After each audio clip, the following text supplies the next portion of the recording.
புகழ்கின்றோம். என்னுடலான்மா ஆவியனைத்தும் உம் பாதம் வைத்து பணிகின்றோம். என்னுடலான்மா ஆவியனைத்தும் உம் பாதம் வைத்து பணிகின்றோம்.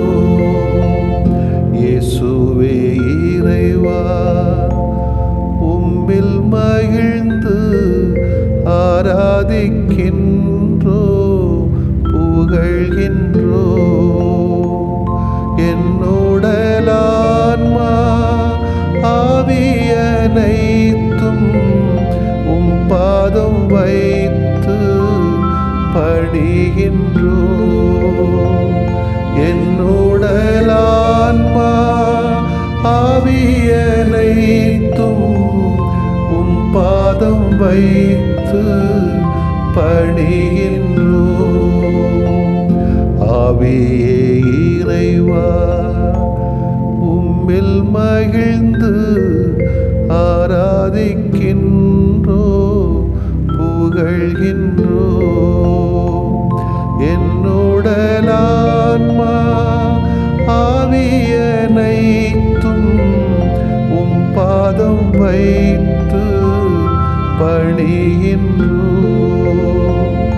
என்னுடலான்மா ஆவியனைத்தும் உம் பாதம் வைத்து பணிகின்றோம். கடவுளே, உங்க மனசுல என்னதான் இருக்கு? பாசம்.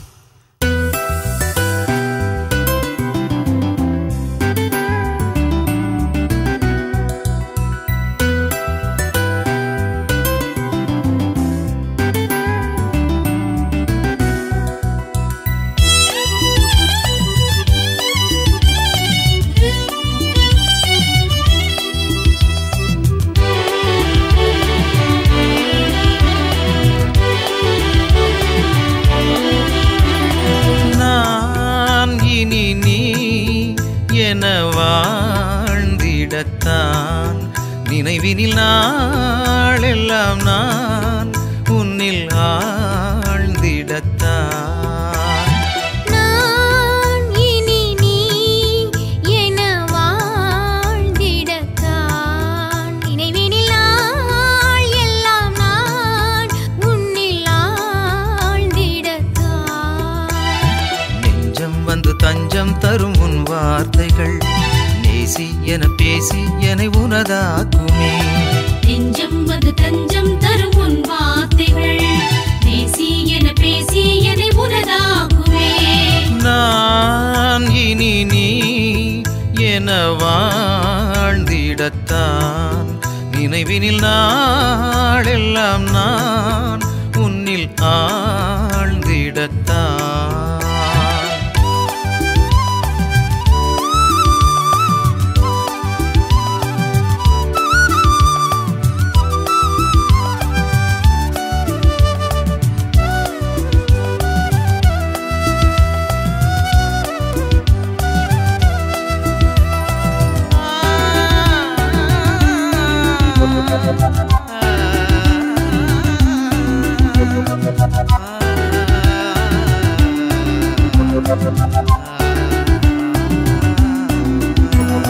நலமான எண்ணங்களால் மகிழ்வான வார்த்தைகள் மலரும், மகிழ்வான வார்த்தைகளால் உயர்வான செயல்கள் பிறக்கும், உயர்வான செயல்களினால் உயிருக்குள் ஒழுக்கம் தவழும், உயிரான ஒழுக்கத்தினால் உலகுக்குள் வாழ்க்கை சிறக்கும். எந்தன் எண்ணம் வார்த்தை செயலால் உன்னில் உறவாடவே. எந்தன் எண்ணம் வார்த்தை செயலால் உன்னில் உறவாடவே. நான் இனி நீ என வாழ்ந்திடத்தான் நினைவினில் நாளெல்லாம் நான் உன்னில் ஆழ்ந்திடத்தான்.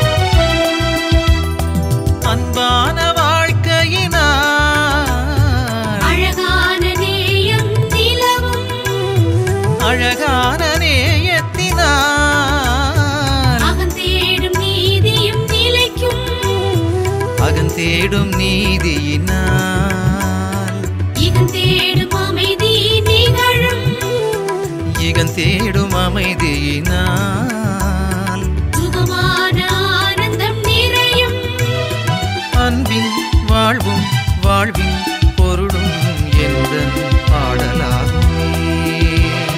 அன்பின் வாழும் வாழ்வின் பொருளும் எந்தன் பாடலாகுமே. நான் இனி நீ என வாழ்ந்திடத்தான். நினைவினில் நாளெல்லாம் நான் உன்னில் ஆழ்ந்திடத்தான். நான் இனி நீ என வாழ்ந்திடத்தான். நினைவினில் நாள் எல்லாம் நான் உன்னில் ஆழ்ந்திடத்தான். நெஞ்சம் வந்து தஞ்சம் தரும் உன் வார்த்தைகள் நேசி என பேசி என்னை உனதாக்குமே. நெஞ்சம் வந்து தஞ்சம் தரும் உன் வார்த்தைகள் பேசி என பேசி என்னை உனதாக்குவே. நான் இனி நீ என வாழ்ந்திடத்தான். நினைவினில் நாளெல்லாம் நான் உன்னில் ஆழ்ந்திடத்தான். லூக்கா எழுதிய நற்செய்தி அலகு 6 இறை சொற்றொடர்கள் 39 முதல் 45 முடிய. அக்காலத்தில் இயேசு தம் சீடர்களுக்கு உவமையாக கூறியது, பார்வையற்ற ஒருவர் பார்வையற்ற வேறொருவருக்கு வழிகாட்ட இயலுமா? இருவரும் குழியில் விழுவர் அல்லவா? சீடர் குருவை விட மேலானவர் அல்ல, ஆனால் தேர்ச்சி பெற்ற எவரும் தம் குருவை போல் இருப்பர். நீங்கள் உங்கள் கண்ணில் இருக்கும் மரக்கட்டையை பார்க்காமல் உங்கள் சகோதரர் அல்லது சகோதரின் கண்ணில் இருக்கும் துரும்பை கூர்ந்து கவனிப்பது ஏன்? உங்கள் கண்ணில் இருக்கும் மரக்கட்டையை நீங்கள் பார்க்காமல் இருந்து கொண்டு உங்கள் சகோதரர் அல்லது சகோதரியிடம் உன் கண்ணில் இருக்கும் துரும்பை எடுக்கட்டுமா என்று எப்படி கேட்க முடியும்? வெளிவேடக்காரரே, முதலில் உங்கள் கண்ணில் இருக்கும் மரக்கட்டை எடுத்து எறியுங்கள். அதன்பின் உங்கள் சகோதரர் அல்லது சகோதரியின் கண்ணில் இருக்கும் துரும்பை எடுக்க உங்களுக்கு தெளிவாய் கண் தெரியும். கெட்ட கனிதரும் நல்ல மரமும் இல்லை, நல்ல கனிதரும் கெட்ட மரமும் இல்லை. ஒவ்வொரு மரமும் அதன் அதன் கனியாலே அறியப்படும். ஏனென்றால் முட்செடிகளில் அத்திப்பழங்களை பறிப்பாரும் இல்லை, முட்புதர்களில் திராட்சை குலைகளை அறுத்து சேர்ப்பாரும் இல்லை. நல்லவர் தம் உள்ளமாகிய நல்ல கருவூலத்திலிருந்து நல்லவற்றை எடுத்து கொடுப்பர், தீயவரோ தீயது நின்று தீயவற்றை எடுத்து கொடுப்பர். உள்ளத்தின் நிறைவையே வாய் பேசும். ஆண்டவரின் அருள்வாக்கு. இறைவா உமக்கு நன்றி. கிறிஸ்து இயேசுவிலே பிரியமுள்ள சகோதர சகோதரிகளை, பொது காலத்தின் 8வது ஞாயிற்றுக்கிழமை வாழ்த்துக்களையும் ஜெபங்களை உரித்தாக்கிக் கொள்கிறேன். ஒருவர் தன் மகளுக்கு திருமணம் செய்து அவரை தன் மருமகளிடம் ஒப்படைத்து, மாப்பிள்ள, என் மகளுக்கு கொஞ்சம் வாய் நீளம், அவளை கொஞ்சம் கவனிச்சுக்கோங்க என்ன என்றார். அதற்கு மருமகன் மாமனாரிடம், கவலைப்படாதீங்க மாமா, நான் அவளை நன்றாகவே கவனித்துக் கொள்வேன், என்ன எனக்கு கொஞ்சம் அப்பப்ப கை நீளம் என்றாராம்.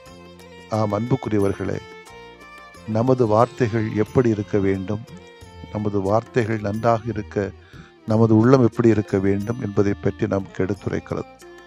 நாவடக்கம் மிகவும் முக்கியம் என்பதால் தான் வள்ளுவ பெருந்தகை இதற்கென தனி அதிகாரத்தை உருவாக்கியுள்ளார். எடுத்துக்காட்டாக, இனியவை கூறல், புறங்கூறாமை, சொல்வன்மை, இதில் முத்தாய்ப்பாக பயனில்லாத சொற்களை பேசுகின்றவரை மனிதரில் பதர் என்று முத்திரை குத்துகிறார்கள் நமது பாட்டன்.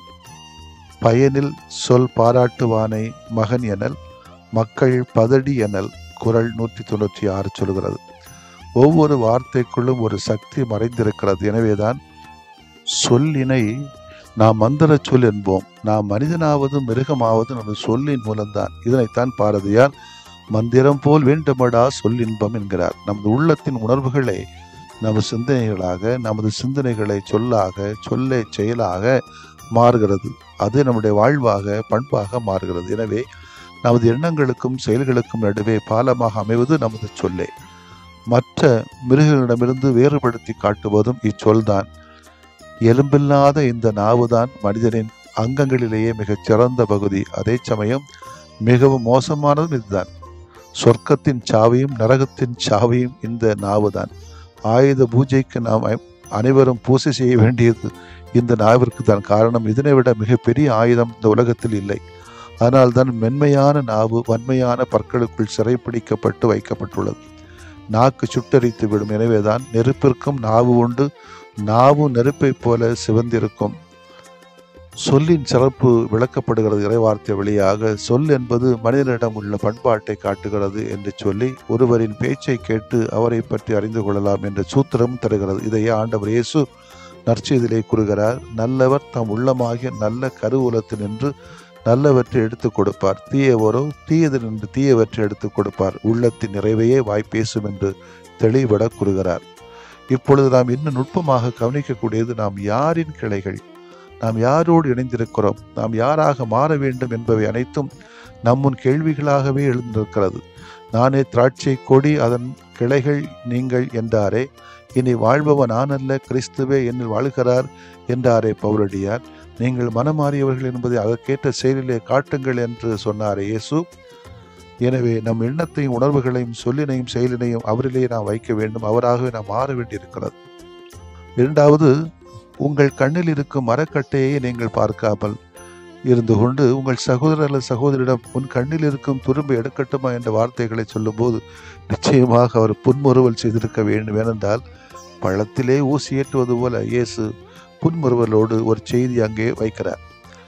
இயேசு சொல்ல வருகிற செய்தி, இந்த உலகத்தில் யாரும் எவரையும் குற்றப்படுத்தி பேசுவதோ தீர்ப்பிடுவதோ குற்றம் கண்டுபிடிப்பதோ கூடாது. அதற்கு ஒருத்தரும் தகுதி இல்லை, ஒருத்தரும் யோக்கியம் கிடையாது, ஒருவரும் தகுதியானவர்களும் கிடையாது. அப்படியே குற்றப்படுத்த விரும்பினால் குற்றமில்லாதவர்கள் குறை கூறலாம் என்று சொல்லுகிறார். இந்த உலகத்தில் குற்றமில்லாதவர்கள் யார் இருக்கா? எவருமே கிடையாது. எனவே யாரும் மற்றவரை தீர்ப்பிடுவதற்கு அருகதையற்றவர்கள் என்பதைத்தான் இயேசு சொல்லுகிற செய்தி. ஆனால் உண்மைகளை, நடக்கிறவர்களை உள்ளபடி சொல்ல வேண்டிய நம்முடைய கடமை. ஒவ்வொரு நிமிடமும் மற்றவர்களை நமது வார்த்தைகளால், செயல்பாடுகளால் காயப்படுத்துகிறோம். உண்மையிலே நாம் நேர்மையாளர்கள் என்றால் நிச்சயம் மற்றவர்களை நாம் குற்றப்படுத்த மாட்டோம். அவர்களை ஏற்றுக்கொண்டுதான் வாழ முடியும். நாம் நேர்மையாளர்களைப் போல, தவறை செய்யாதவர்களைப் போல நமது வாழ்வை வாழ்ந்து கொண்டிருக்கிறோம். மற்றவர்களை நமக்கு கீழாக எண்ணுகிறோம். மற்றவர்களை மதித்து உண்மையான அன்பு செய்து வாழ அவள் ஆண்டவரிடத்திலே நாம் இந்த நாளிலே மன்றாட விட்டிருக்கிறது. குறைகளை குறைவாக சொல்லுவோம், நிறைகளை நிறைய சொல்லுவோம். தேவையில்லாத வார்த்தைகளை கடத்த வேண்டாம். அவருடைய நிலையிலே, அவருடைய பண்புகள் நிலையிலே எல்லோரும் ஏற்றுக்கொள்ள பழகுவோம். குறைகளை நாம் சொல்ல வேண்டிய இடத்திலே பக்குவமாக சொல்ல வேண்டிய தேவை இருக்கிறது. எனவே உண்மையான மனிதத்தன்மையிலே மகிழ்வோம், வளர்வோம். ஆமென். மன்றாடுவோமாக. இறைவா, எங்கள் உண்மை நிலையை நாங்கள் உணர்ந்து வாழ்ந்திட அருள்தாரும். ஆமென்.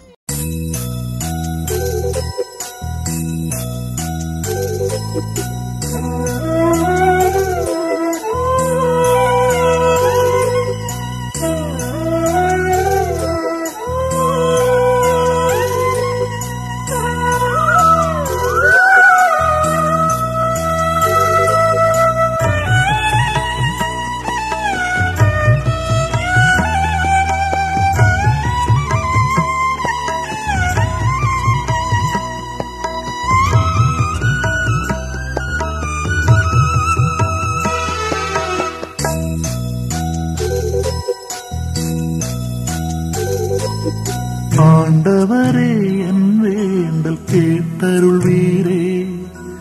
ஆறுதலாய் எனக்கு நீர் அடைக்கலமாகும். ஆண்டவரே, என் வேண்டல் கேட்டருள்வீரே. ஆறுதலாய் எனக்கு நீர் அடைக்கலமாகும்.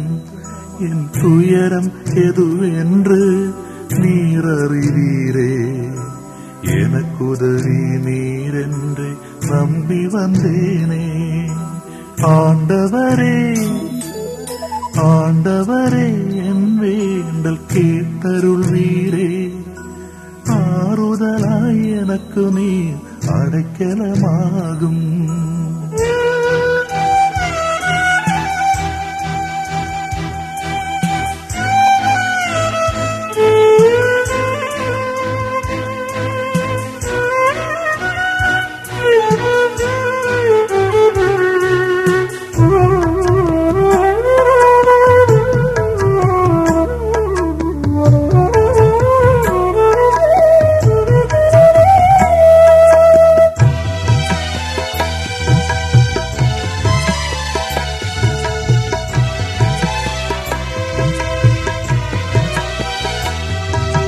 துயரம் பல என எழுப்ப துவண்டு போனே.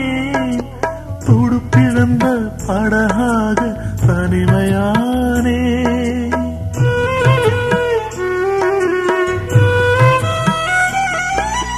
துயரம் பல என எழுப்ப துவண்டு போனே. துடுப்பிழந்த படகாக தனிமையானே. வறுமையும் வெறுமையும் என்னை சூழ்ந்திட. வறுமையும் வெறுமையும் என்னை சூழ்ந்திட. வற்றாத உன் அன்பு என்னை காத்திடும். ஆண்டவரே ஆண்டவரே என் வேண்டல் கேட்டருள்வீரே. ஆறுதலாய் எனக்கு நீர் அடைக்கலமாகும்.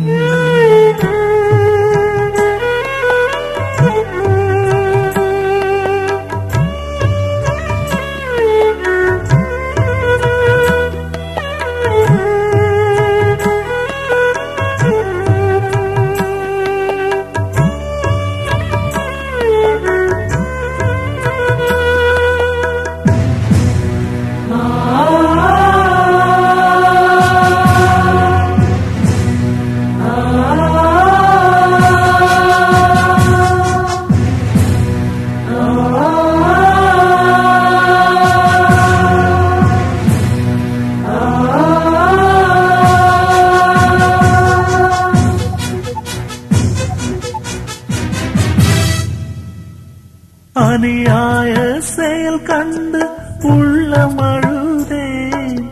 அதை மாற்றும் வரம் கேட்டு உன்னை தொழுதேன்.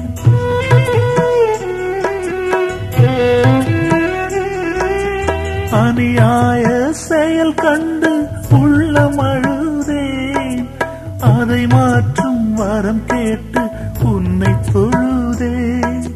நீதியும் நேர்மையும் எனில் வாழ்ந்திட. நீதியும் நேர்மையும் எனில் வாழ்ந்திட. நிலையான உன் கரம் என்னை தாங்கிடும். ஆண்டவரே என் ஆண்டவரே ஆண்டவரே என் வேண்டல் கேட்டருள்வீரே. ஆறுதலாய் எனக்கு நீர் அடைக்கலமாகும்.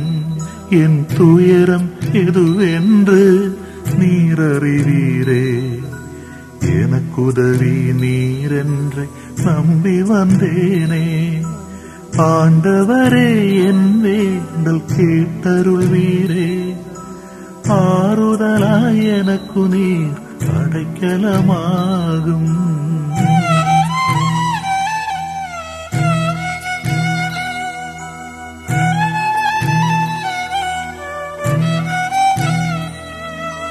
ஆண்டவரே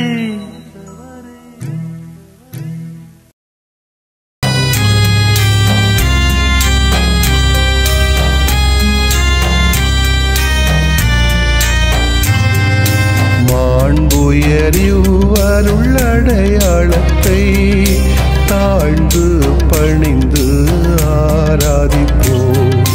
பழைய நியம முறைகள் அனைத்தும் இனி மறைந்து முடிவு பெறுக.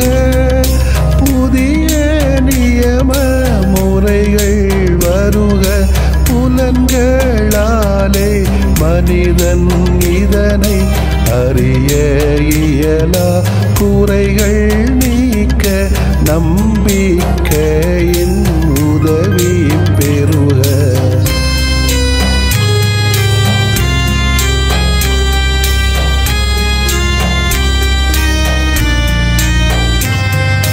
தந்தை அவர்க்கும் மகன் அவர்க்கும் புகழ்ச்சியோடு வெற்றியாக்கும். மீட்பின் பெருமை மாட்சிமையோடு வலிமை வாழ்த்து யாவுமாக. இருவரிடமாய் வருகின்றவராம் தூய ஆவியானவர்க்கும் அளவில்லாத சமப்புகழ்ச்சி என்றுமே உண்டாகுக. ஆமென்.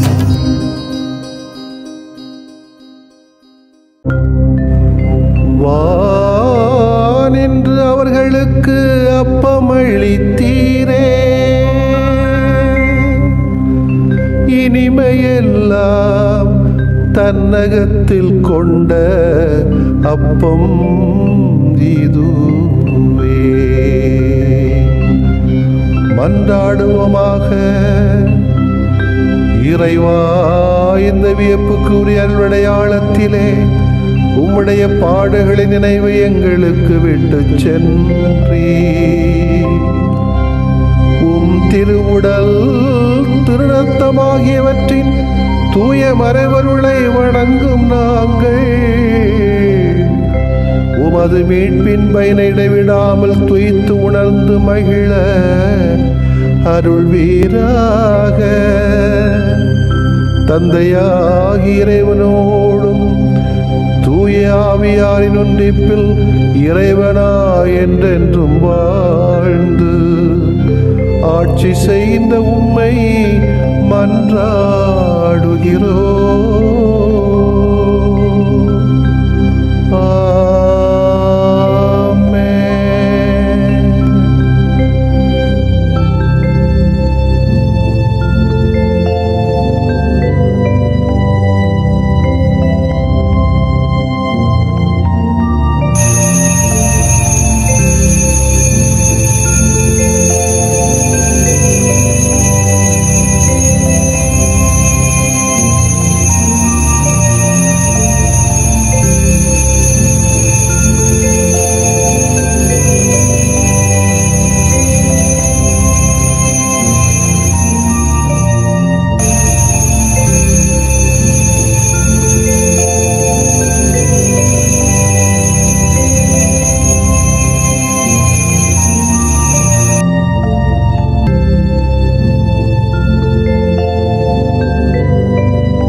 அநியாய தீர்ப்புக்குள்ளானவரேசு, அவரது நீதி கனவு நல்ல. கசையாலே அடிபட்டு நொந்தவரேசு, அவரது போராட்ட உணர்வு அல்ல, உணர்வு அல்ல, உணர்வு அல்ல.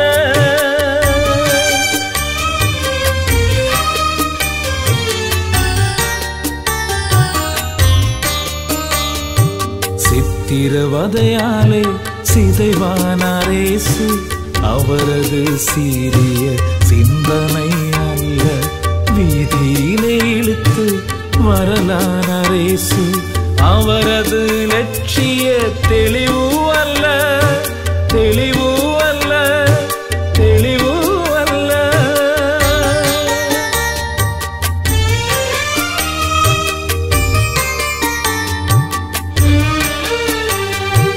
அவமானப்பட்டு உருகியவரேசு, அவரது நம்பிக்கை நெஞ்சம் அல்ல.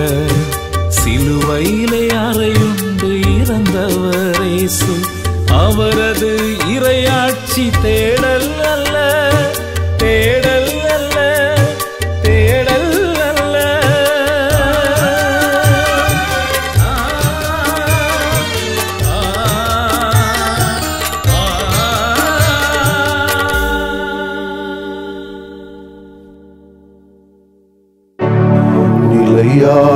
புகழுக்குரிய தூய இறை நன்மைக்கு எல்லா காலமும் தொழுகையும் புகழும் போற்றியும் ஆட்சிமையும் உண்டாக கடவது. போற்றியும் ஆட்சிமையும் உண்டாக கடவது. தந்தை, மகன், தூய ஆவியாரின் பெயராலே ஆமென்.